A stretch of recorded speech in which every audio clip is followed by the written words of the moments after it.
வணக்கம். நீங்க எங்க வீடியோ கமெண்ட்ஸ்ல கேட்டிருந்த சில பங்குகளை, அதாவது ஸ்டாக்ஸ் பத்தி ஆழமா அலசுறது தான் இன்னைக்கு எங்களுடைய நோக்கம்.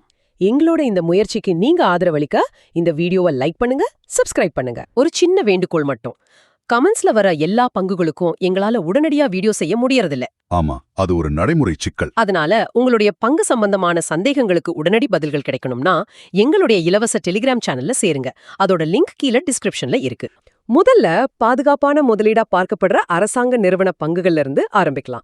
PSUகள். ஓகே, இதுல நம்ம கிட்ட NHBC இருக்கு, ஒரு ஹைட்ரோ பவர் PSU. இதுல ஒரு சுவாரஸ்யமான விஷயம் என்னன்னா, FII ஹோல்டிங், அதாவது வெளிநாட்டு நிறுவன முதலீட்டாளர்களின் பங்கு அதிகமாயிட்டே வருது. FII ஹோல்டிங் அதிகமாகிறது அந்த நிறுவனம் மேல இருக்கிற நம்பிக்கையை காட்டுற ஒரு நேர்மறையான அறிகுறி. ஆனா ஒரு கேள்வி, PSUகள்னாலே ரொம்ப மெதுவா வளரும்னு ஒரு பேர் இருக்கே, அப்புறம் எதுக்கு FIIs இப்போ இது மேல இவ்ளோ ஆர்வம் காட்டுறாங்க? நல்ல கேள்வி. அந்த மெதுவான வளர்ச்சிங்கிற கருத்துல உண்மை இருக்கு. ஆனா இங்க ரெண்டு விஷயம் மாறுது. ஒன்னு, அரசாங்கம் இப்போ PSUகளோட செயல்பாடுல அதிக கவனம் செலுத்துது. ரெண்டாவது தான் முக்கியமான ட்ரிகர். NHBCயோட சுபன்சிரி திட்டம், அதாவது சபன்சிரி ப்ராஜெக்ட் பல வருஷமா தாமதமாயிட்டே இருந்துச்சு. ஆமா, கேள்விப்பட்டிருக்கேன். இப்போ அது கிட்டத்தட்ட முடிவடைகிற நிலைமையில இருக்கு. அது செயல்பாட்டுக்கு வரும்போது நிறுவனத்தோட வருமானம் கணிசமா அதிகரிக்கும். அது ஒரு பெரிய உந்து சக்தியா இருக்கும். ஓ, அப்போ இவரு டர்ன் அரவுண்ட் ஸ்டோரி மாதிரி. கரெக்ட். அதனால நீண்ட கால முதலீட்டுக்கும் டிவிடெண்டுக்கும் இதை வாங்கலாம், அல்லது கையில இருந்தா ஹோல்ட் பண்ணலாம். புரியுது. அப்போ அடுத்தது SJVN. இதுலயும் அரசாங்கத்தோட பங்கு ரொம்ப அதிகம். இதுவும் பவர் செக்டார் தான். ஆனா இவங்க இப்போ சோலார் மற்றும் தெர்மல் துறைகள்லயும் விரிவடைறாங்க. இது நல்ல விஷயம் தானே? டைவர்சிபிகேஷன் நல்ல விஷயம்தான். ஆனா ஒரு சின்ன சிக்கல் இருக்கு. NHBCயை ஒப்பிடும்போது இதோட வேல்யூவேஷன் கொஞ்சம் அதிகமா இருக்கு. ஓகே. இருந்தாலும் ரினியூவபிள் எனர்ஜி துறையில இது ஒரு நீண்ட கால PSU முதலீடா பார்க்கப்படுது. அதனால இப்போதைக்கு ஹோல்ட் பண்றது ஒரு நல்ல முடிவா இருக்கலாம். தெளிவா புரியுது. சரி, இப்போ ரெண்டாவது பாதைக்கு போவோம். பாதுகாப்பு போதும், எங்களுக்கு வேகம் தான் முக்கியம்னு நினைக்கிறவங்களுக்கான பாதை. Quality compounders. ஆமா, பெரிய முதலீட்டு நிறுவனங்கள் விரும்பும் பங்குகள். இதுல பாலிகேப் இந்தியா முன்னணியில இருக்கு. இவங்களோட தொழிலும் அதை செயல்படுத்துற விதமும் ரொம்ப வலுவா இருக்குன்னு சொல்றாங்க.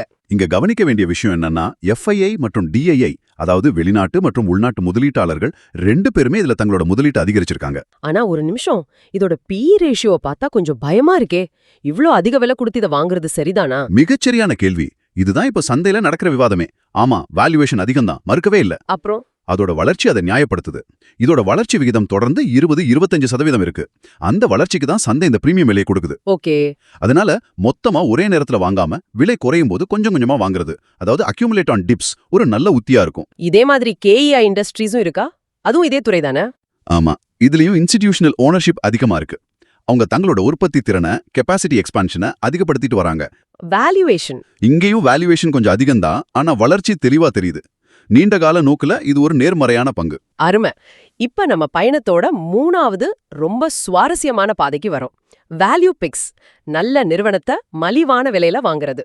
இதுல நீங்க கேட்ட ஜெயக்குமார் இன்ஃப்ரா ப்ராஜெக்ட்ஸ் ரொம்பவே ஆச்சரியப்படுத்துது. அவங்க கையில இருக்கிற ஆர்டர்களோட மதிப்பு சுமார் 20,000 கோடி ரூபாய். இது ரொம்ப பெரிய தொகை இல்லையா? இதுதான் இங்க முக்கியமான புள்ளி. இவ்ளோ பெரிய ஆர்டர்கள் கையில இருந்தும் இதோட PE ரேஷியோ வெறும் 11 தான் இருக்கு. இது ரொம்ப மலிவான வேல்யூவேஷன். இது ரொம்ப நல்ல டீல் மாதிரி தெரியுதே. இதுல ஏதாவது கேட்ச் இருக்கா? டூ குட் டு பி ட்ரூன்னு கேக்குறீங்க. ஆமா, ஒரு கேட்ச் இருக்கு.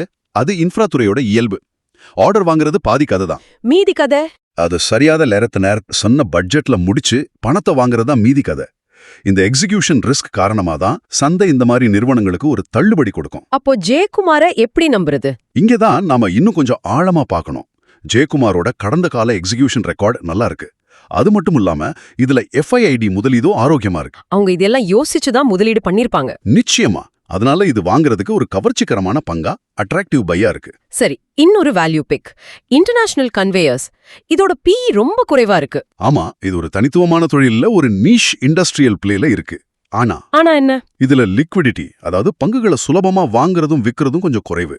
அதனால இது ஒரு வேல்யூ பிக் தான். ஆனா முதலீட்டாளர்களுக்கு பொறுமை ரொம்ப ரொம்ப அவசியம். புரியுது. நிதித்துறையிலிருந்து ஆப்டஸ் வேல்யூ ஹவுசிங் ஃபைனான்ஸ், இதுல FII மற்றும் DII முதலீடுகள் பெரிய அளவுல வந்திருக்கிறதா தகவல். ஆமா, இது மலிவு விலை வீடுகளுக்கு கடன் கொடுக்கறதுல கவனம் செலுத்துது. இதோட வேல்யூவேஷன் எப்படி இருக்கு? வேல்யூவேஷன் நியாயமா இருக்கு. வெளிநாட்டு மற்றும் உள்நாட்டு நிறுவன முதலீட்டாளர்கள் இதுல அதிகமா முதலீடு பண்றது இதோட எதிர்கால வளர்ச்சி மேல அவங்களுக்கு இருக்கிற நம்பிக்கையை காட்டுது.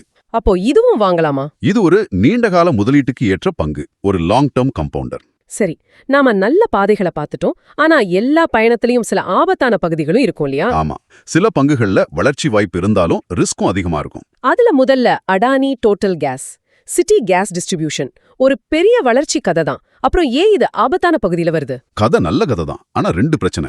ஒன்னு, இதோட வேல்யூவேஷன் ரொம்பவே அதிகம். ஓகே, ரெண்டாவது அதானி குரூப் சென்டிமெண்ட். அந்த குழுமத்தை பத்தின ஒவ்வொரு செய்திக்கும் உங்க பங்கு விலை ஏறி இறங்கும்.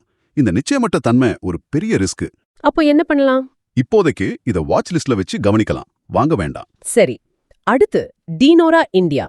இது ஒரு நிஷ் டெக்னாலஜி பிளேயர். ஆனா இதோட PE 100க்கு மேல இருக்கு. ரொம்பவே அதிகம். அதோட லிக்விடிட்டியும் குறைவு. இது அந்த துறையை பத்தி நல்லா தெரிஞ்ச முதலீட்டாளர்களுக்கு மட்டும்தான் சரி வரும். அப்போ நம்ம பார்வை நியூட்ரல் தான். கடைசியா நம்ம கொஞ்சம் எச்சரிக்கையா இருக்க வேண்டிய, ஒருவேளை தவிர்க்க வேண்டிய பங்குகளை பத்தி பார்க்கலாம். முதல்ல ஈஸ் மை ட்ரிப். இதோட வருமானம், லாபம் எல்லாமே கடுமையா சரிஞ்சிருக்கு. இது மட்டும் இல்ல, FIIs இதிலிருந்து வெளியேறிட்டு வராங்க. பங்கு விலை 50%க்கும் மேல குறைஞ்சிருக்கு. இது ஒரு சரந்த வைரம்னு நினைச்சு வாங்கலாமா? Bottom phishing? வேண்டாம், இது ஒரு தெளிவான எதிர்மறை அறிகுறி. இவ்ளோ நெகட்டிவ் இருக்கும்போது நாம் அங்க போகக்கூடாது. இப்போதைக்கு இதை தவிர்க்கிறது நல்லது. அவாய்ட். அடுத்தது ஓலா எலக்ட்ரிக் மொபிலிட்டி. எலக்ட்ரிக் வாகனங்கள் எதிர்காலம். ஆனா இதோட மார்க்கெட் ஷேர் சரிஞ்சிருக்கு, வருமானம் நெகட்டிவ்ல இருக்கு, ப்ரொமோட்டர்ஸ்லே பங்குகளை வித்த வரலாறு இருக்கு. ரொம்ப வாலடைல் பங்கு. அப்போ இதையும் தவிர்க்கணுமா? ஆமா, குறுகிய மற்றும் நடுத்தர காலத்துக்கு இதை தவிர்க்கணும். ரிலையன்ஸ் இன்ஃப்ராஸ்ட்ரக்சர் பேர் ரொம்ப பெருசா இருக்கே. பேர் பெருசா இருக்கலாம், ஆனா இதுல கடன் மற்றும் மறுசீரமைப்பு ரீஸ்ட்ரக்சரிங் பிரச்சனைகள் இருக்கு. இதோட விலையேற்றம் பெரும்பாலும் வெறும் செய்திகளை மட்டுமே நம்பி நடக்குது. இது ஒரு ஊக வணிகத்துக்கான ஸ்பெகுலேட்டிவ் பங்கு. ரிஸ்க் மிக மிக அதிகம். இந்த ஆழமான அலசல் உங்களுக்கு பிடிச்சிருக்கும்னு நம்புறோம். அடுத்து எந்த பங்கை நாங்க இதே மாதிரி ஆய்வு செய்யணும்னு நீங்க நினைக்கிறீங்களோ அதை மறக்காம கமெண்ட்ஸ்ல சொல்லுங்க. உங்க கேள்விகளுக்காக காத்திருக்கிறோம். இந்த வீடியோவை பார்த்ததற்கு மிக்க நன்றி. இந்த ஆய்வு பத்தின உங்க கருத்துக்களையும் கமெண்ட்ல பகிர்ந்துக்கோங்க. கடைசியா ஒரு முக்கியமான அறிவிப்பு. இந்த வீடியோவில் பகிரப்பட்டவை அனைத்தும் கல்வி நோக்கத்திற்காக மட்டுமே. ஆமா, எந்த முதலீட்டு முடிவையும் எடுக்கிறதுக்கு முன்னாடி உங்க நிதி ஆலோசகர், ஃபைனான்சியல் அட்வைசர் கிட்ட கலந்து ஆலோசிப்பது ரொம்ப அவசியம். நன்றி.